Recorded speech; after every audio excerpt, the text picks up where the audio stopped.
نہیں۔ محترم حضرات، مجھے اپنی حکومت کی پالیسی پر تنقید کا حق ہے۔ ہماری حکومت جو ہمیشہ فلسطین کے ساتھ کھڑی رہی، آج جب انسانیت کے سوال ہے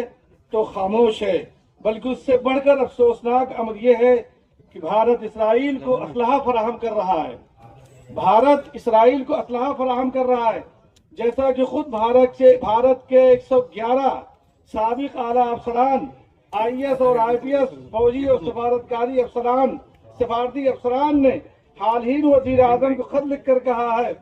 کہ بھارت ایک طرف فلسطین کی حمایت کا دعویٰ کرتا ہے، لیکن دوسری طرف اسرائیل کو اسلحہ اور فوجی سامان دے کر اس کی نسل کشی میں شریک ہے۔ اس خط میں واضح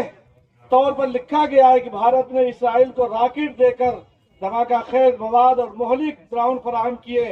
جو آج غزہ کے معصوم عوام پر برس رہے ہیں۔ یہ بھی یاد رہے کہ نومبر 2024 میں بین الاقوامی فوجداری عدالت نے ICC نے اسرائیلی وزیر اعظم اور وزیر دفاع کے خلاف گرفتاری کے وارنٹ جاری کیے تھے۔ ان پر جنگی جرائم اور نسل کشی کے سنگین الزامات ہیں۔ سوال یہ ہے کہ جب عالمی عدالت نے انصاف خود اسرائیلی قیادت کو ملزم ٹھہرا رہی ہے تو ایسے وقت میں اسلحہ کی سپلائی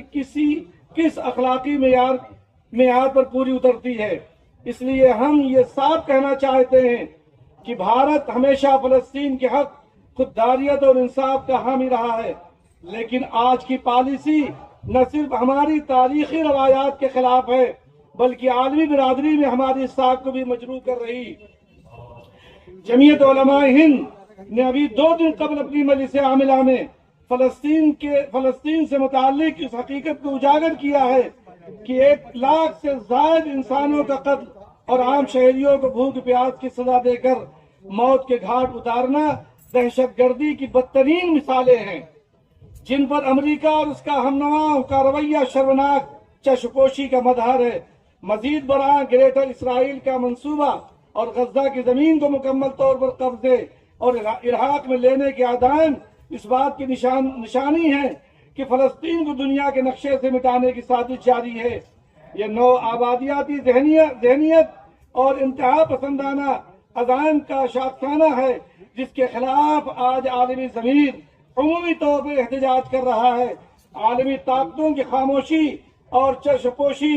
مزید جرائم کو بڑھاوا دیتی ہیں۔ ہم دنیا کی تمام آزاد قوموں، عالمی اداروں اور انصاف پسند لیڈروں سے مطالبہ کرتے ہیں کہ اپنی اخلاقی اور قانونی ذمہ داریوں کو ادا کریں، خطے کو بدامنی سے بچائیں اور انصاف و امن کی حمایت میں